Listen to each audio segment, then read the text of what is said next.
and welcome back to the Rings, Wings, and Cozy Things podcast. I'm Megan. And I'm Emma, and we're here talking with JR Cathers about her new book, Child of Shivay. So we hope you enjoy and like and subscribe. The book is behind you. It looks so great.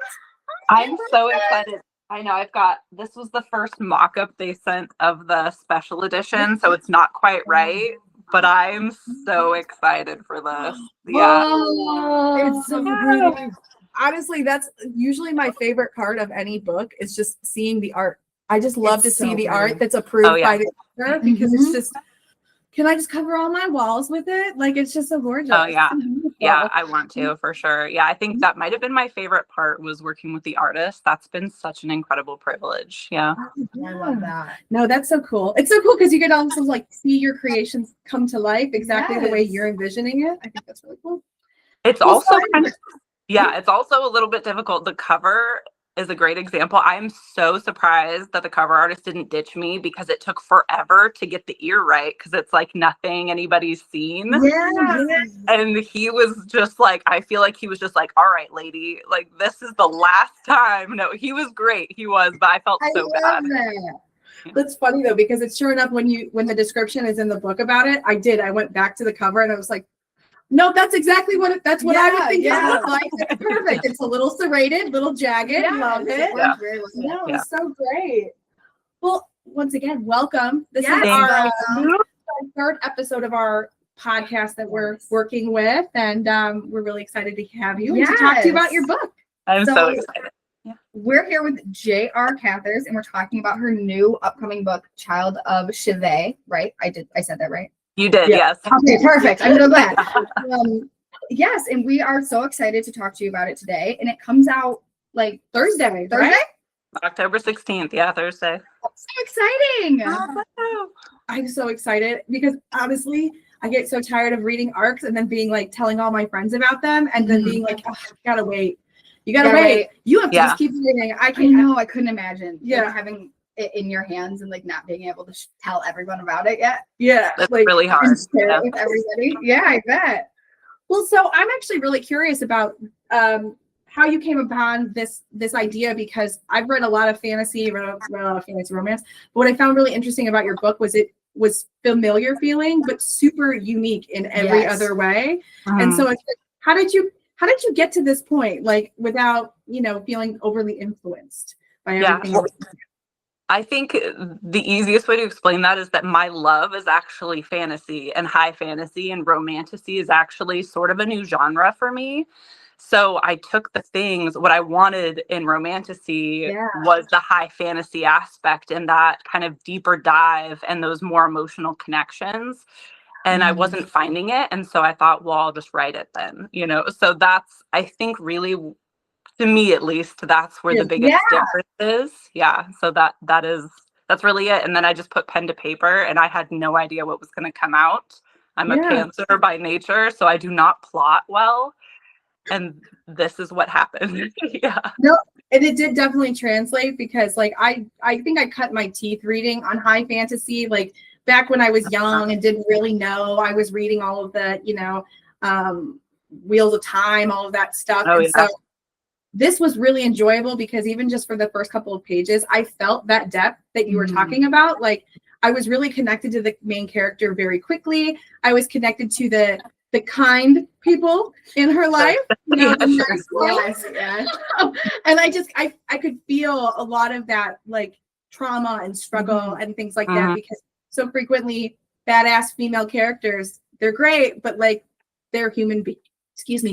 So like they have those dreams and nightmares and stuff and confusing moments, especially with, people you trust and stuff like that. So but like, oh my gosh, I'm so happy to like get to talk to you about it because this book did actually change my brain chemistry. Everyone said it was going to, and I was like, nah, it's just a book. And I was like, it's 3 a.m.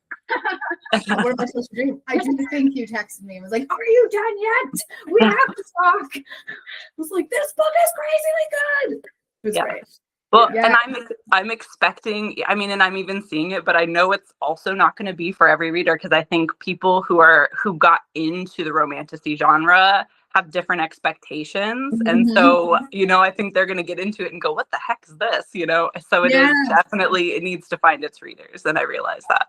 Oh yeah. But I think it will, because I think the benefit of the romantasy genre is that it does kind of start getting people to wonder what else is out there, you know, because I like romantasy only because it's an adult story, which has adult situations, which do sometimes become intimate, but like, I just really like an adult story with adult feelings and adult situations, because that's, I'm 36, like that's who I connect with now. Right.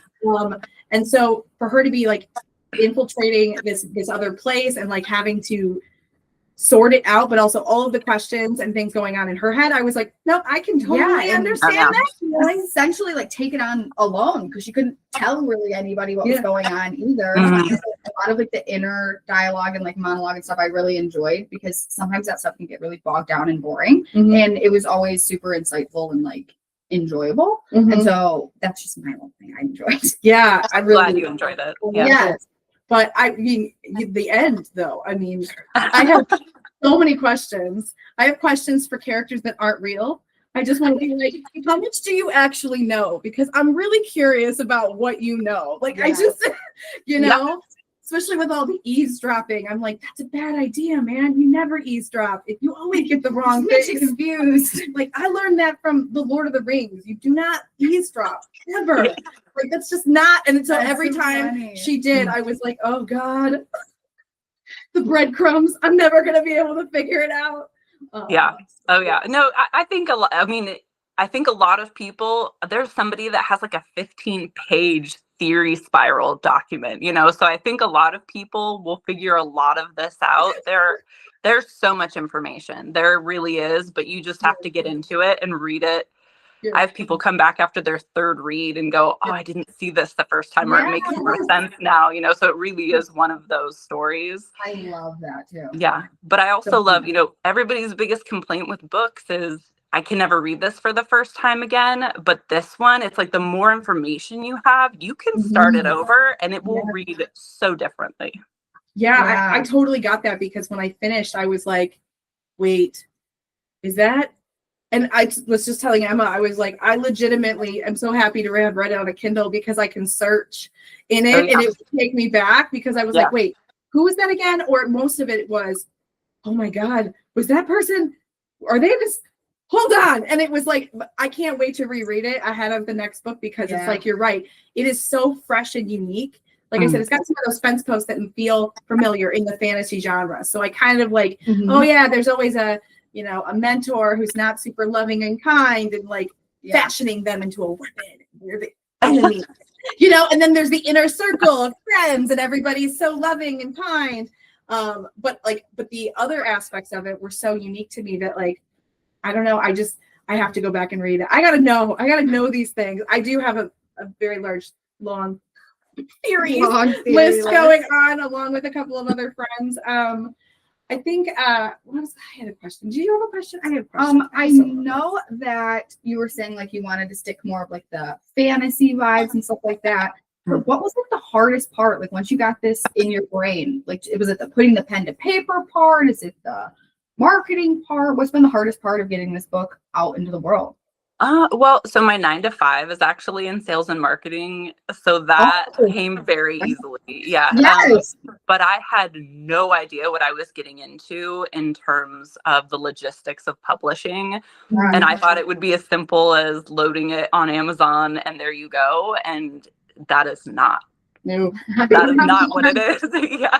So, but you know, thankfully we have the internet and an awesome community, and everything's very accessible, and people are so helpful and willing to share information that it's been a lot, and it's been a big learning curve, but it's not impossible, and there really is no barrier to entry, which is amazing. Yeah.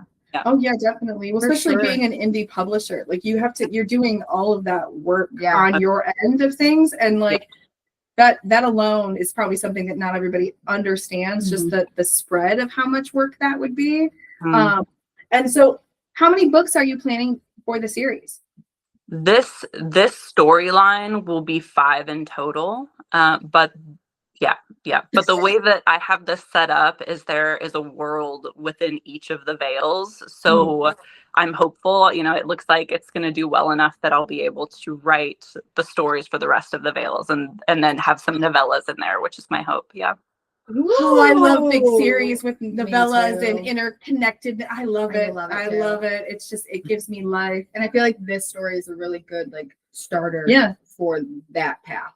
Yeah. Well, even like just characters that are part of the cast, but maybe have backstories that would be interesting to know about. Or how they became friends or how they became, in each other's lives and stuff like that. I think alongside of the ultimate mystery, what is happening. Yeah. I was talking to my PA the other day and I hadn't thought about it before, but I think I'm actually going to try and squeeze a novella about the Vatruk into this series, kind of, so that, because I think that some understanding of where they come from would be incredible. Oh, I would love that. Interesting to hear too. Because I think what's interesting is like when books have like the main bad guy, right? So in this case, it's like, it's the other nation, it's the king, it's all these things. But then there's like this other subset of like underlying rebel, organization that you're like, okay, but are they working together in opposite directions? And the Rook were really interesting to read about. And I did have like some curious, like, I can let this go for now. I'm sure we'll find out more about that. But I would love to know more just because the brief flashbacks you provided, it was like they did seem very like proud and like sure of what they were doing. Yeah. And it's like, how do you get to that point where everything else falls away when to the world around you? It's like, no, that's the worst thing you could do. Don't do that. But you're so convicted. Like, I'm very curious about that. Especially because I want to know. I know what Shivay. I want to know what she is, who she is. I know she's someone. But yeah. Did you personally connect with one character more than the others or anything like that? Well, I mean, Vari obviously, is a part of me, I guess, So I've said this before, I think once, but the Vari, Kesh, and Xavian are all different parts of my personality, and it made it very easy to write them. Yeah, so I definitely connected with all three of them. Yeah, I mean, I think you have to connect with the character to write about them, for sure. Yeah. And I love all three of them, so it works out really well because they do. Yes, I do. I have some eyebrows and some. I sit with my love. That's all I have information on right now, and that's all I can do. No, I. Oh God, yeah. There's some things.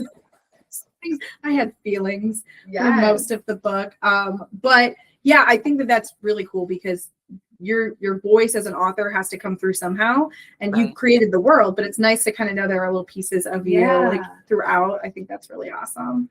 And speaking of creating the world building was fantastic, by the way. Yes, definitely. Kudos for that. We talked about that. Thank you for the pronunciation guide.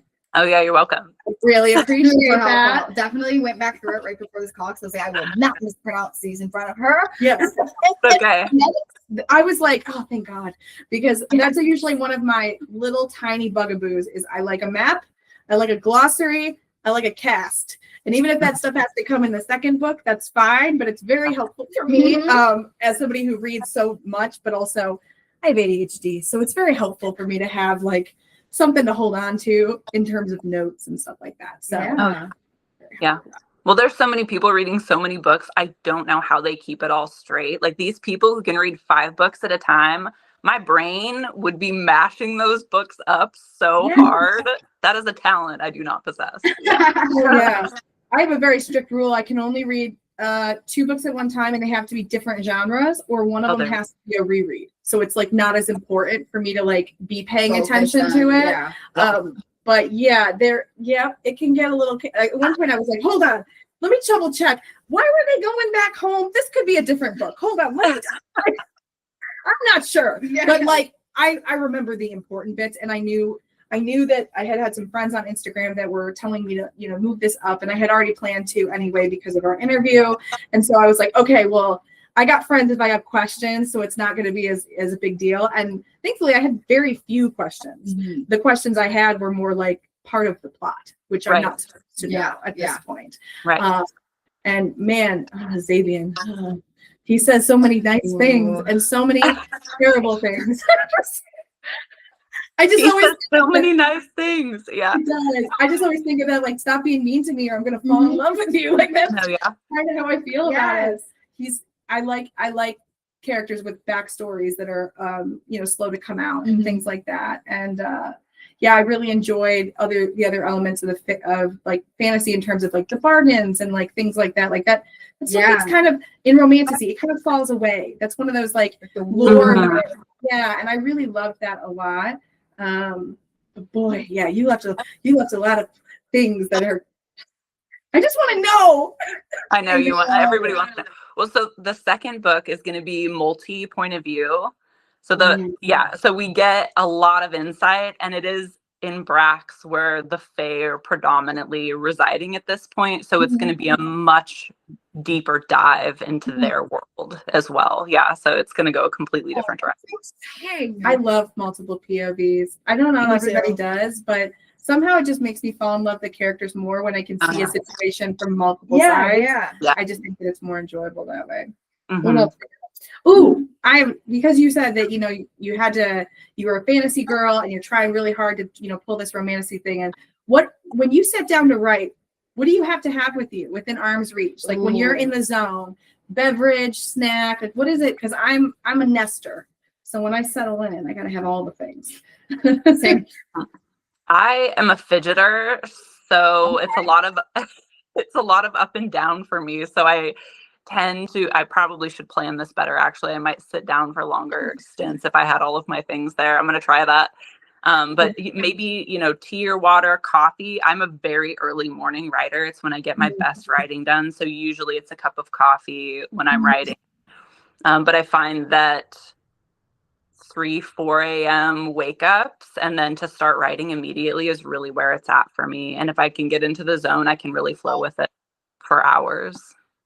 Wow. You know what? It's something weird about being up late or really early. It's just like the most peaceful time when no one else is really That's up. what I feel like. Everyone else is asleep. It's like just me now. Like, I can what I got to do. And you can release the creativity and just kind of like lean into it, which is because no one's going to bug you. No one's posting on social media. No one's going to call. No one's going to text. Oh, that's great. Yeah, I can definitely recommend nesting. Like it's okay. I would have at least 2 or 3 drinks nearby. I like to have a salty, a sweet, a crunchy, a soft snack. Not like big quantities, but just like I'll make my own little like flight of beverages and things like that. And I say it so that I don't have to get up. But in reality, it's because if I get up, I'll get distracted and I won't come back. So I can understand feel that. Yeah. I feel that so hard. I think this is something I need to try. I'll let you know how it goes. Oh, yes. I mean, at the very least, you'll learn if you are a nester or not. Like, that's pretty much the best part of it. What else you got? So did any part of this book go through like a big transformation in like the editing part, or were you headed in one direction and it shifted, or was it pretty straightforward from the get? I would say the biggest change in editing, and it's maybe a disappointing answer, was that Keshek, his name was Rishek. And it's such a funny thing. And I didn't think too much about it, but I had 2 of my beta readers came back and said that they kept getting his name confused with Rish. And so there was some confusion about who was saying what until about halfway through the book. And so his name got changed. But that was honestly the largest change in editing. The rest of it stayed pretty much the same. Oh, that's great. Yeah, that's really It has to be very fulfilling to know that. Like that you did not have to like take a big red pen to it and like axe a bunch of stuff or move it to another book or something like that. That had to have been really fulfilling. It was nice. Yeah, that would have been a lot of work to really have to, not that it wouldn't have been worth it, but I imagine for your debut, especially having people come back and be like, you need to rewrite this entire thing would be difficult to say the least. Yeah, I'm sure it's a huge confidence blow too. Absolutely. Yeah, because I mean, again, you're putting forth all of the work. Like it's not like necessarily that you have this expansive empire that's doing everything and it's borderline impersonal. Like everything you have access to. Like you're going to see the reviews, you're going to see the numbers and things like that. And we don't want that. We don't want any blows to the confidence because we need this series to be finished. Yeah, I must know. Working on it. Yes. So when do you see the next book coming out? It should be out around the same time next year, and I could have it out sooner, but I'm delaying it until then because I'd like to do 2 books in 2027, and I need that extra buffer. Yeah. Yeah. Okay. Wow. That's exciting. That's really, really, really impressive. Like I can't even wrap my head around that. Like, how many pages did you say this book was? Like, it's like I think on my Kindle like 500. It's like impressive that you're gonna try and get like 2 of those babies out in 2027. That's so cool. And work a kudos to full-time you. And work a full-time job. Yeah. Well, you know, well, I was gonna say I'm deeply introverted, but I'm not. I'm actually quite social, but I do like my space and my alone time. So finding time to write is not a task. It's a pleasure. Oh yeah. I mean, you know, when you're committed to something this big, you kind of have to like love it, right? Because otherwise it becomes a chore and it's like you don't want to do it. No, that's actually really great that it kind of fits in with your lifestyle and your personality, because I think that's why I can't write. I can read, but I can't write because I can't sit down and like think that all the way through. Yeah. Whereas cost in a book, I could do that in line at the grocery store. Right. So yeah. Right. What has been the most like rewarding part of this indie journey for you? The relationships, like absolutely the community. That was not anything I expected because I was not in the book community before, but everybody is so amazing. Right? Yes. Yeah. We were gonna say the same thing. Like we I think I joined in like January, and that's the same thing that I could say. It's just everyone is so nice and welcoming and lovely. Yeah. It's been such a positive place to be for the last 8 months of my life. It's true. It doesn't make it a chore. And honestly, I know that there's dark corners of the internet, but so far I've had only positive experiences with it. So it's like I can see the potential for the not great stuff, but luckily it's very easy to cultivate that like the space you want. Speaking of like, what would be advice you would give to somebody if they were possibly dabbling in self-publishing or getting into the authorship role? Is there anything that you've learned that you would like pass on as wisdom? I feel like the hardest part is just finishing the manuscript. And I think people maybe feel like the hard parts come after, but that's not true.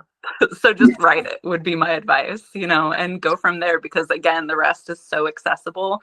And there are so many lovely people who are willing to help you through the process and teach you.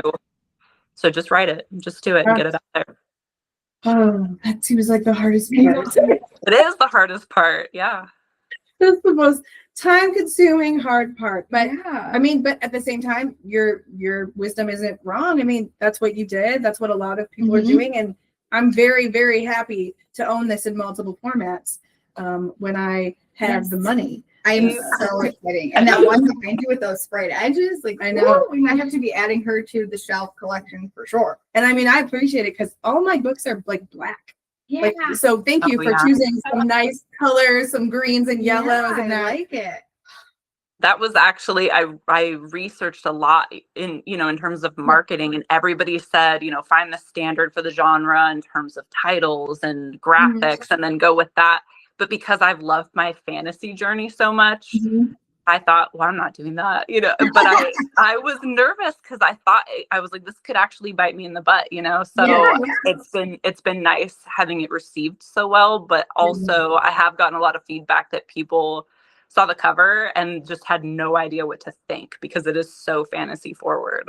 Yeah. I also think it's just absolutely beautiful. Like, I think that it's like something that I would be very happy to have facing out on a shelf, going through Barnes and Noble and seeing that. It immediately grabbed me. And naturally your first instinct is that the main character, because you're like, that's, how it goes. But then to read it and find out that, oh, no, but this is still something that's valuable and something you should know.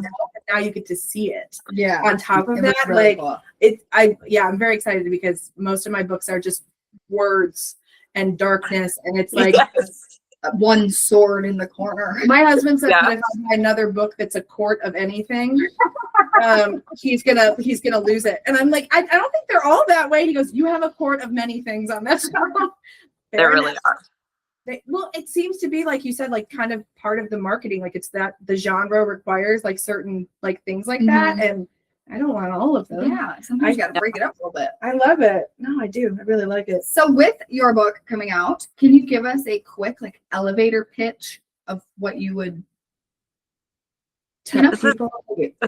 I hate this question because I just want people to go into this story blind because that's I how like it was that. written. Yeah. Yeah. But I would say if you enjoy romantasy, but like the fantasy aspect of that and want it to be a little heavier on the plot and the world Mhm. building, it's a great one. You've got a lot of mystery. It's really not going to be great for a surface level reader. So if you don't want to dive deep, then maybe it's not for you. But anybody who likes lore and history, who wants to really experience the Fae on a deeper level, I would say if you read ACOTAR and I'm going to say this wrong, Suriel. How do you Surreal. Surreal? Okay, Yeah. yeah. If he was your favorite character, like this book might be for you. You know, it's gonna Okay. be okay. The tea. I If love you that. want all the tea. Perfect way to like I was like, talk about that. Yep, that's Mhm. it. That's it. That's right Yeah. there. No, and I do agree with you. I think going in blind is really important. Like, it's one thing to read the back cover, but the back cover gives you enough to Yeah. make you think, okay, I'm gonna like this. But you're Mhm. right, there's so much depth going on that it's not something you can really capture in a couple sentences without Yeah. either going too far or like not even And- scratching the surface. Yeah. It's difficult. I've really struggled with it. I had a girlfriend that asked me that early on, and she was trying to help me prepare for this question. Oh man, we were like 4 shots of tequila later and 2 hours, and I was still struggling because I don't know. Just read it. yeah, yeah. I should just read the back. That would be helpful. She's like, okay, this is my best guess. Yeah.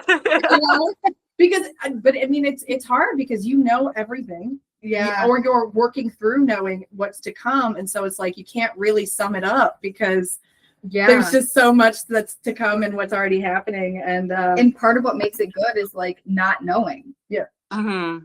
while you're going Yeah. through it. And so like to announce that prior to is like hard to put into words. So I could see where that's a troublesome question for sure. Some of my favorite characters are the ones that don't know what's going on because then I'm like, cool, you and me both. Same.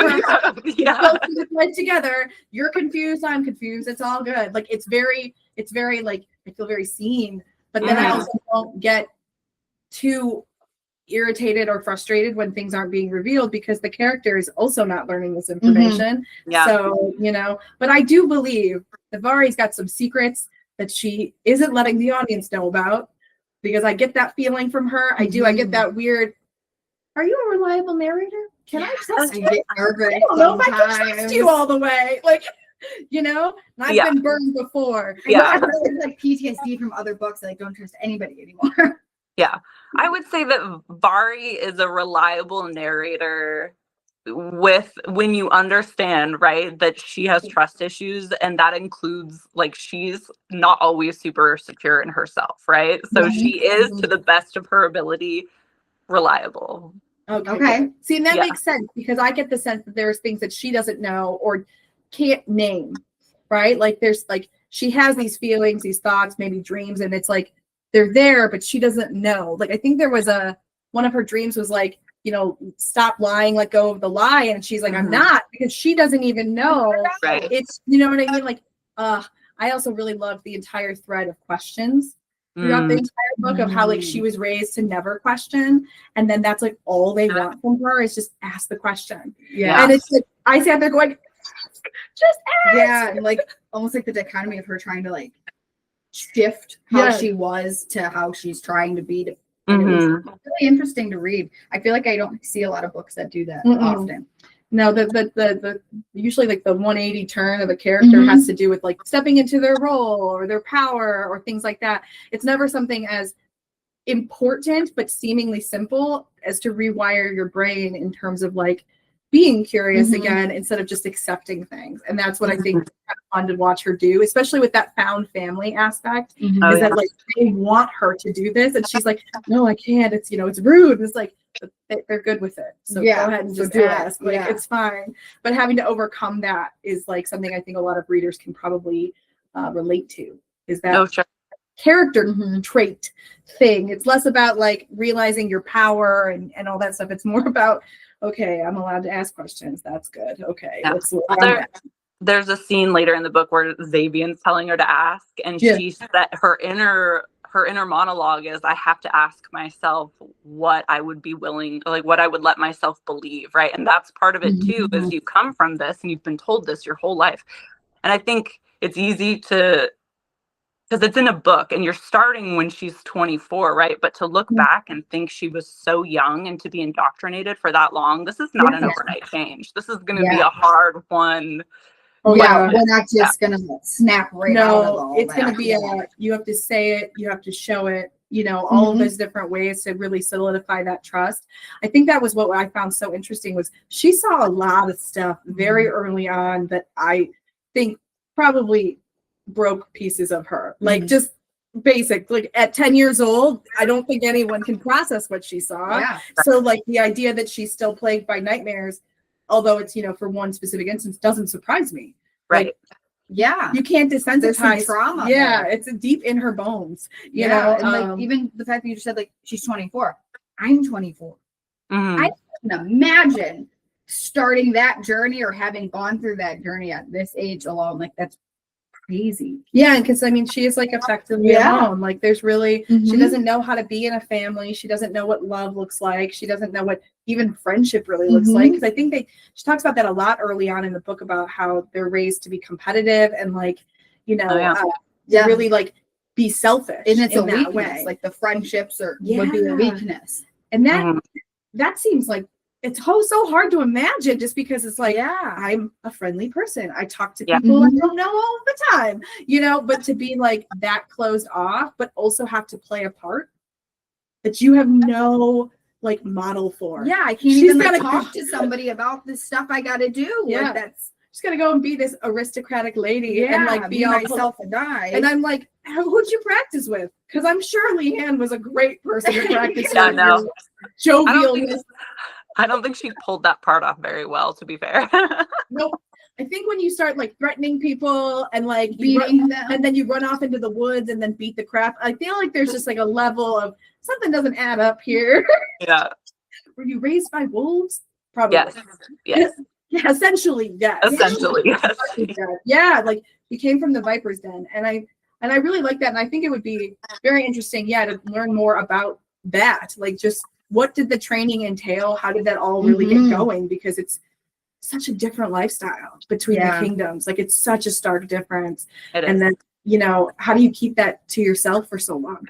You know, we live in a world with propaganda. How did they not, like, you know what I mean? Like, there had to have been whispers, but how did they never reach her? Yeah. You know?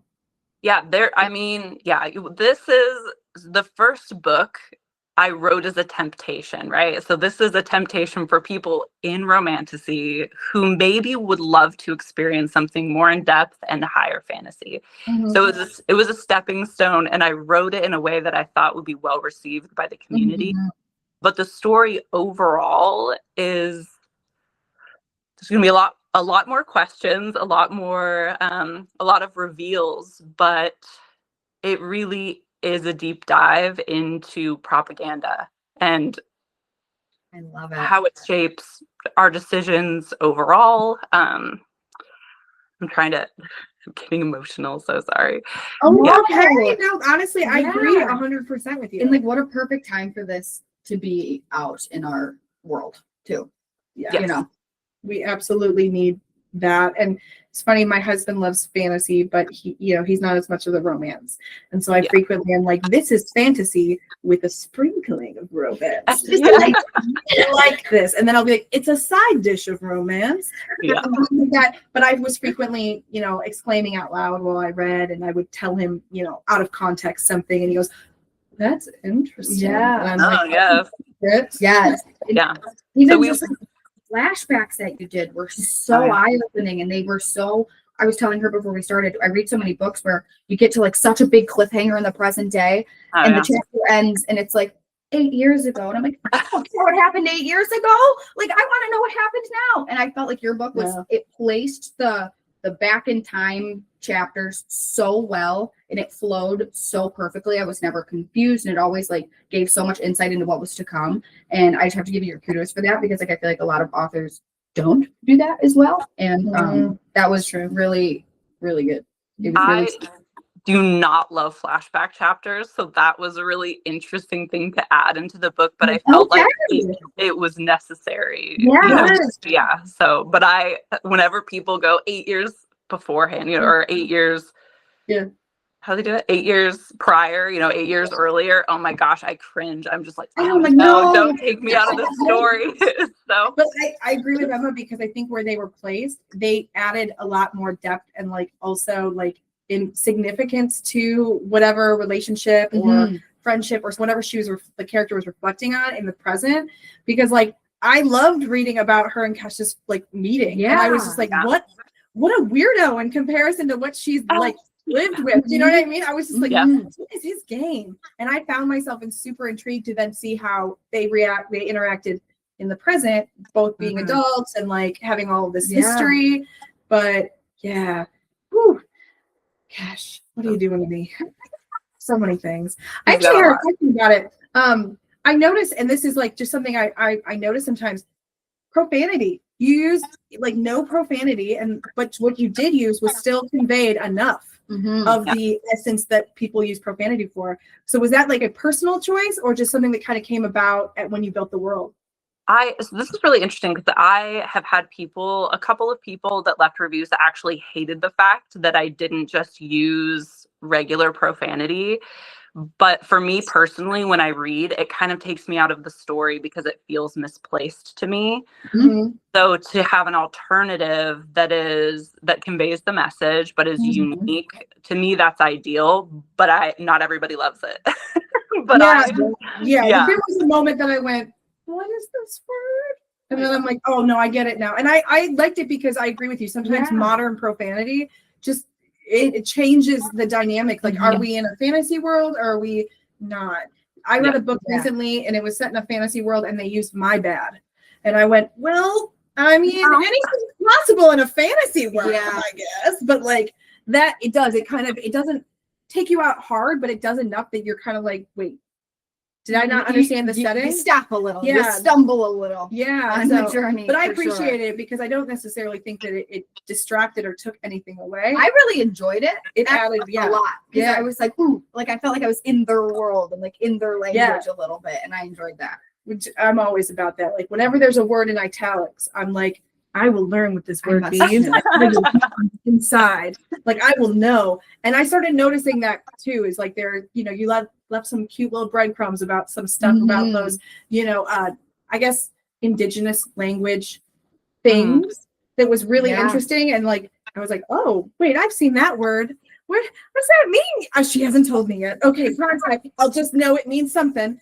And I think that was actually a really good choice because I think it does capture that fantasy element really well, because they have their own language and their own slang and all of that stuff. And I think that's just adds to the immersion a lot. I love it. Yeah, I think that my two questions I get more than anything are, who is the king? And what does Yajna mean? Those are the two that end up in my DMs more than any other. And of course you don't answer them, because if you did, no. I like answering in GIFs only when people ask me questions. I think that's fair. I love that too. That's super snarky, but in a nice way. Yes. Well, I have my own theories about what those words mean and who the king is.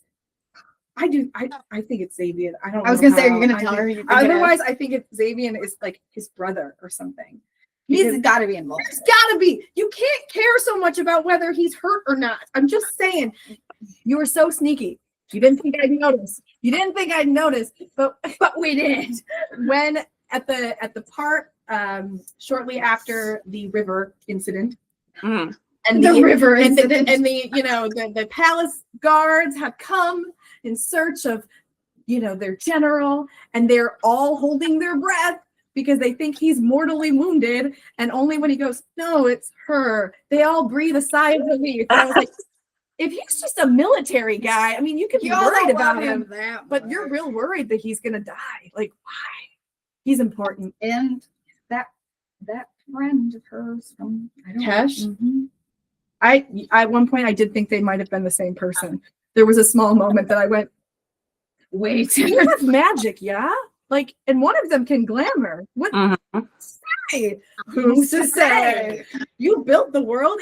Whatever know. you say goes. That's what's like so fun, I think, about fantasy too, is like there is no rules. Like we can write a spell or a power or a person to make whatever I want to happen. And so I feel like that's why it's so much fun to like think about all these like theories and people and stuff, because there's no end. You can just keep going. I love to be wrong. I love it. I love it. When I get completely, totally like blindsided, it's a great feeling. I like being blindsided when all the information was there. I hate getting to the end of the book and then having somebody surprise me with something and then giving me all the information I needed to figure it out on my own, and I didn't have that, you know. So I will say that all the information is there. It's just finding it Really well. Right away. Well, I'll do. like- I've got. Sorry, go ahead. no, you go. I have, so the special edition has the first chapter of the second book, which is a Vikesh point of view. And I'm getting ready. So on the 15th, well, it'll probably be the evening of the 15th, I'm loading a Xavian point of view onto my website. And it is immediately following the Masquerade is when this point of view takes place.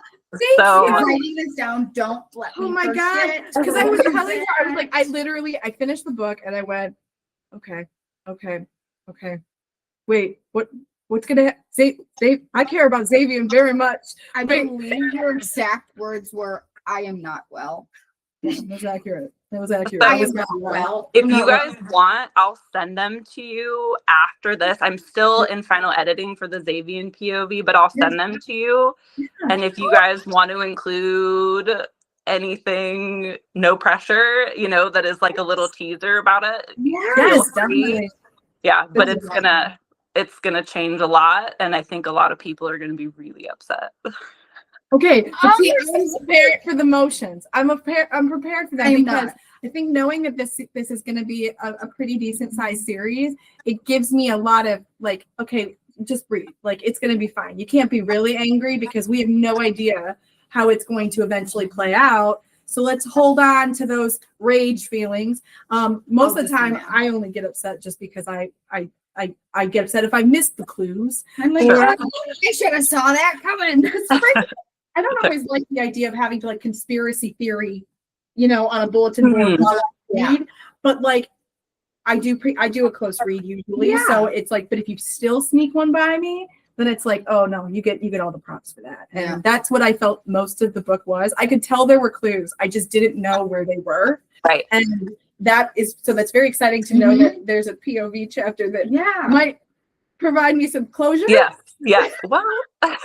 For like a little tiny bit. So many times I was like, I would not go into these chapters expecting closure. That is not how I would approach this situation.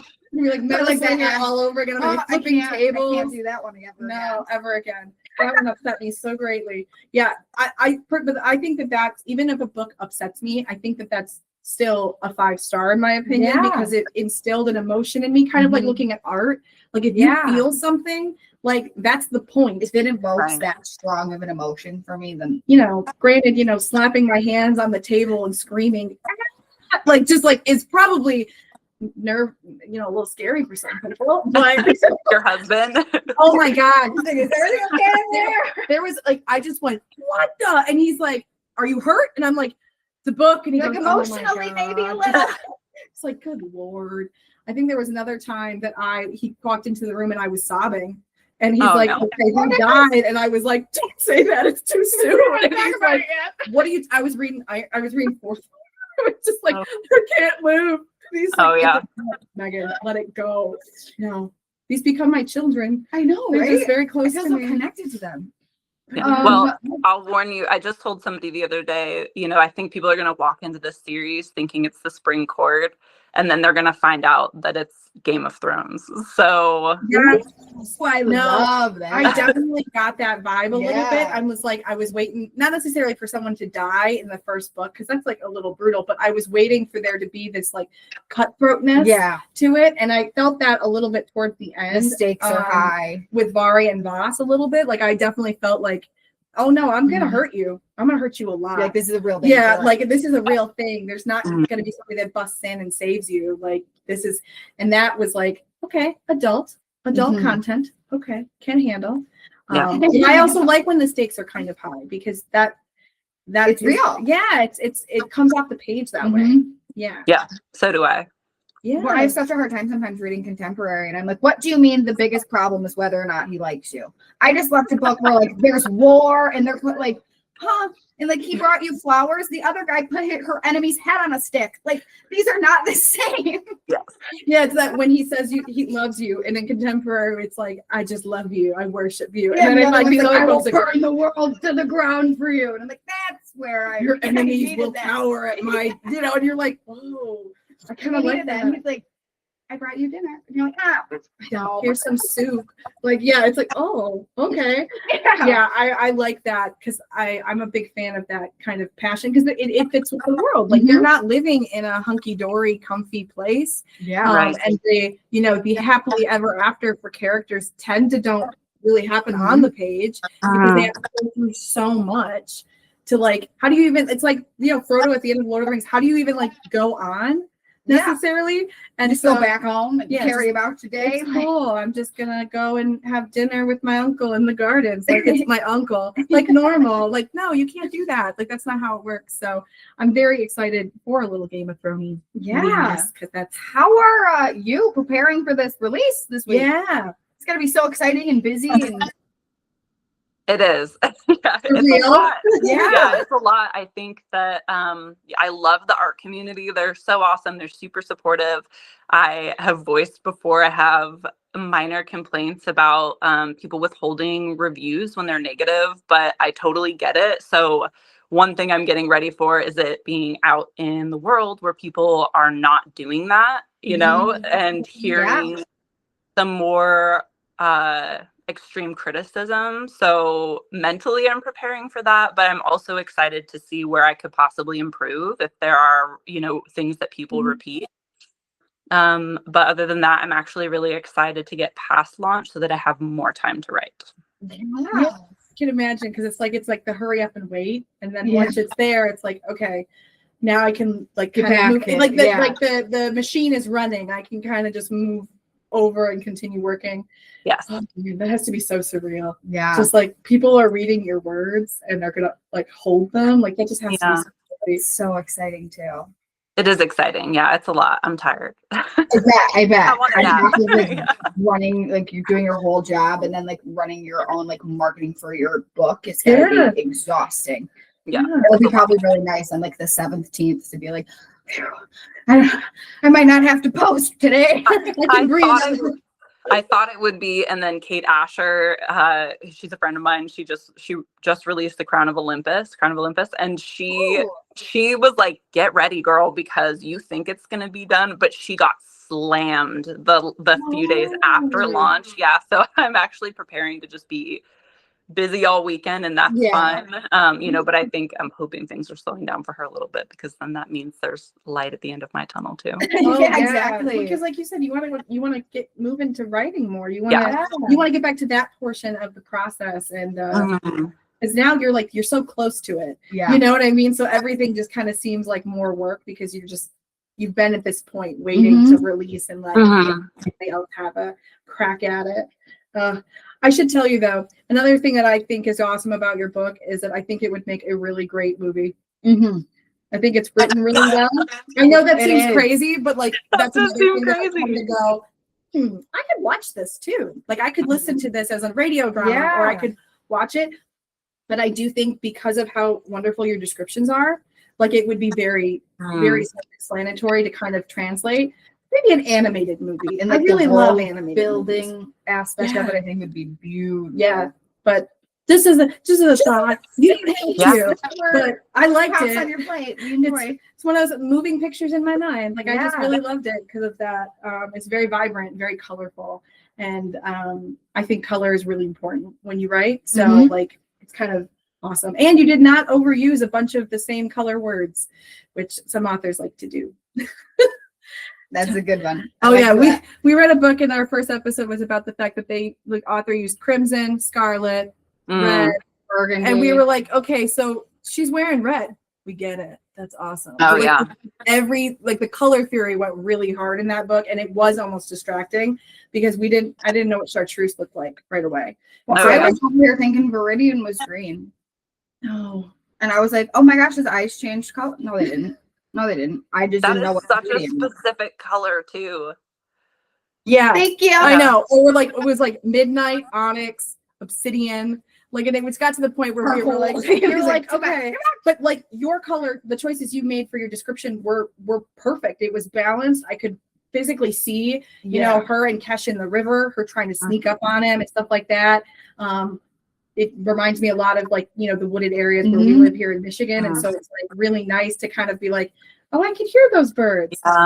Totally there. And so that's what really more what I mean is that the visual representation, I think, is doable with your story. I think the only colors that I really went into depth with in terms of research were skin colors. And that was a suggestion of my editor. And I'm really glad that we had the conversation. So trying to, just because there is a lot of cultural sensitivity for very good reason about the way that skin tones are described. So that was actually a full day of deep dive on you know, appropriate words to use. And so there are some in there, like Kesh's skin tone is described as umber. And I was like, people might have to Google this, and that's fine, you know. But I appreciate it because umber is very recognizable. Like once you know what it is, there's no question of what color it is. And I appreciate that too.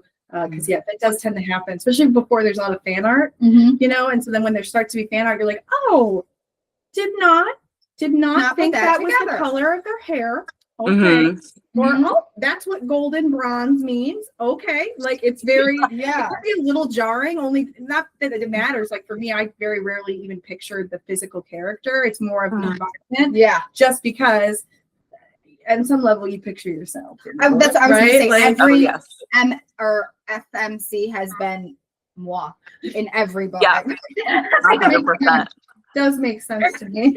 but no, I think that is actually really appreciated that so much thought went into the colors, because that to me again just adds another layer to the world building, but also the intention of the book. Like that as it goes on, like it's got a big thing happening, and I think that that's going to be a really nice thread. Is that no, there was intention behind this book. You thought about it. You thought about all of it. It wasn't just churn this out, you know. It was something that had meaning. I tried. I'm sure I failed somewhere, but I did try. Fail. No, it's just never. It's not a failure. It's never a failure. It's just a difference. And like, not every book is for everybody. Which is like, I had started feeling like that should be in my tagline. Is just like, I'm gonna love something, and that doesn't mean that it's not for you, but it also doesn't mean that, like, you're going to love it. You know, I like big world building. I like lots of names and places and cultures. I like all of that stuff, but that doesn't mean everybody isn't gonna, like some people might want it very streamlined. Like there's fae and human and that's it. And there's none of these other things. I like it because it just feels more immersive and exciting. Yeah. And there's one that I have read that I gave 5 stars that were the most immersive 800-page world building. And then there are other books that I couldn't tell you a single plot character arc or any plot development that ever happened, but I also gave it 5 stars because it brought me a lot of joy while I read it. Oh yeah, the vibe reads. The vibrating. One day she was like, what time period do you think this book's in? I was like, I don't know, the present. And she was like, there's corsets and carriages. And I was like, oh, then probably not. She's like, I'm just reading for the vibes. And I'm like, I just thought it was fun. Okay, I guess we're not going to, we can't have a conversation about this if you're just reading it for how it makes you feel. Maybe we don't ask that one at that episode. Yeah, so maybe we don't bring that up. But yeah, like, I think that the book does definitely check the boxes for the immersive people that are really deep diving, loving to read, but also on the surface, like it was just a really enjoyable story. Like it just was. And it does scratch like that romantic-y itch, and it hits some of those tropes too. So like I wouldn't, count it out of that genre either. And I think that'll help you really well with weaving your path through the romance and fantasy. Yeah, it's a nice community. Bridge. Yeah. Nice bridge. For sure. Hopefully not a bridge that people fall off of. There will be some casualties, I think. Like, well, and like honestly, I think that's another thing is like I think sometimes authors are afraid to axe characters, and my background is in literature, so like part of me is like, I get why you'd be afraid to, but I can feel that there should have been something here that like needed to push the characters further. They or needed something. another motivator. It's not that I wish death upon fictional characters, but like sometimes the way that story is structured, that's what seems to need to happen, and to not like drag it out, and it just becomes like, I think there was a series where by the end of it I was like, I still don't really understand what character C's purpose was. Like I don't really know, like there were so many close calls when that character would have been, you know, knocked off and they weren't, and it was like, okay, maybe there's something bigger, there's something at play, and then nothing ever panned out. So like I'm excited, but you know, a little fearful, just because, you know, once you let me love these people, the Game of Thrones, you may take, I feel like I don't have forever with all of them. You might take them away from me, and I'm not sure I'm prepared for that quite yet. I get a lot of nothing better happened to the sisters.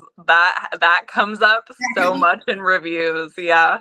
I love the sisters. I was just telling her about the vendor that you were posting about with the t-shirts and stuff. Oh yeah. And I was telling her how I want the sisters like beauty parlor shirts so bad. Yeah. That is a need, not a want. Yeah. Voodoo Maria. Yeah, she's amazing. She reached out and she does some Zodiac Academy stuff, and she read the book and she just said, hey, would you think about doing some merch? And I was so excited. I was just like, yes, do whatever you want. Show me what you've got. And so I have my launch party on the 19th up in Hayden, Idaho, because I'm in North Idaho. And I ordered a bunch of her stuff. She let me get it early. So I have the Tega Neon's beauty salon little crop coming, and I'll be wearing that. I'm so excited. It is so cool. Cute. I have an alert on my phone. Like I'm ready, because like I love that. I love bookmark merch, but I really love book merch that you have to like know. And that like I'm a teacher, I work in a high school, so it's like I don't typically have a lot of like fun with my clothes, and you know, you don't want to be like, you know, enemies to lovers across your shirt in high school, but like having something that's like a business or like a tavern or something like those types of shirts. Because it's just like, if you know, you know. If you know, you know, absolutely. I love that. Yeah. Oh, this is so exciting. I'm so excited for you. I can't wait for everybody to read your book. And it was such a joy talking to you today. Thank you again so much for coming on. Yeah. Thank you for having me. It was a lovely chat. Yes. And now you've piqued my interest about some things that I need to go back and read. I know. Well, yeah, I'll send you guys those chapters right now. Oh, yes, please. And then I'm going to brag about it. As soon as the book comes out, I'm going to brag about it. Be like, hey, guess what? I know things you don't know. And then just like disappear, you know, because that is one of the things I love about being an ARC reader is like, I get to know before everybody else does. And being like, you're going to want to read this. I'm not going to tell you why, but just do what I say. Just trust me. Just trust me. I love it. Yeah. And then I will be in touch with you about, you know, editing and sending and all the extra other little goodies. And yes. Well, thank you so much. It was wonderful to meet you. Yes, and thank you. We'll talk again when the next book comes out, because I'll have feelings, I'm sure. You will, for sure. That sounds amazing. All right, wonderful. Well, have a good rest of your day. Thank you again. Bye.